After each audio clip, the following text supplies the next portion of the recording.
Perkenalkan, nama saya Maslan Idasari Parapat, NIM 1703011072.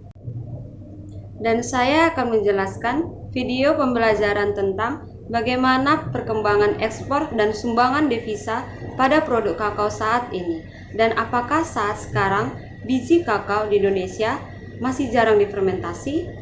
Berikut cuplikannya.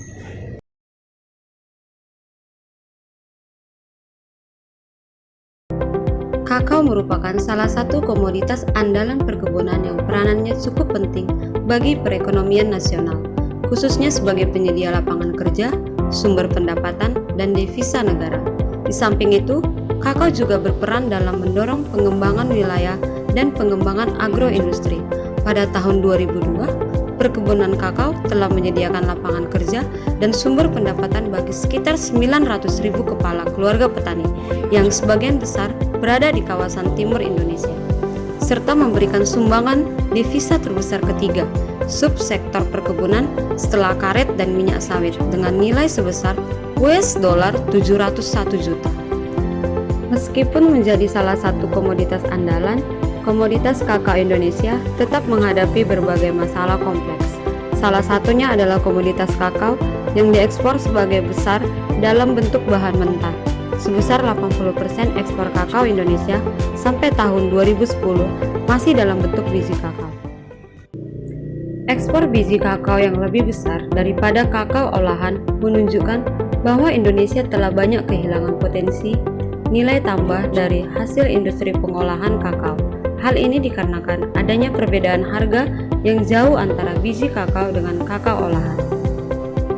Menurut literatur yang saya dapat, dari gambaran ekspor kakao Indonesia tahun 2000 sampai 2014, ekspor kakao Indonesia selama tahun 2000 sampai dengan tahun 2009 masih didominasi oleh biji kakao.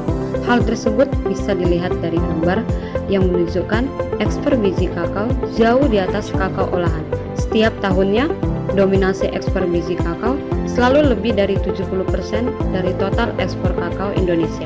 Bahkan pada tahun 2009, dominasi ekspor biji kakao mencapai 82%. Jika dilihat secara umum, ekspor kakao olahan Indonesia ke 9 negara tujuan utama ekspor mengalami peningkatan setelah tahun 2010.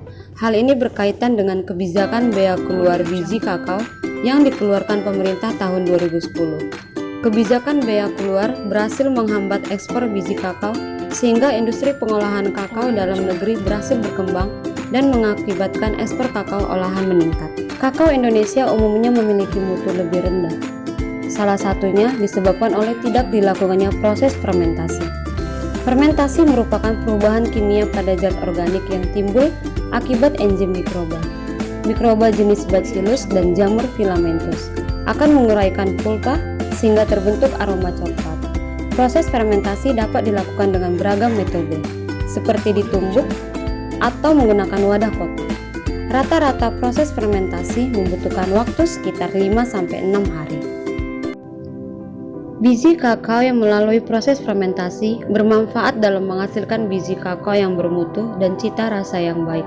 Namun, sekarang ini biji kakao Indonesia masih jarang difermentasi. Salah satunya dikarenakan harganya yang tidak berbeda jauh. Untuk itu perlu ada kebijakan terkait harga pasar antara biji kakao yang difermentasi dan tidak difermentasi. Selain harga, jumlah biji kakao petani yang terbatas untuk fermentasi. Biji kakao yang dibutuhkan jika melalui proses fermentasi lebih kurang 40 kg, yang tentunya cukup sulit terkumpul bagi petani dengan lahan yang terbatas.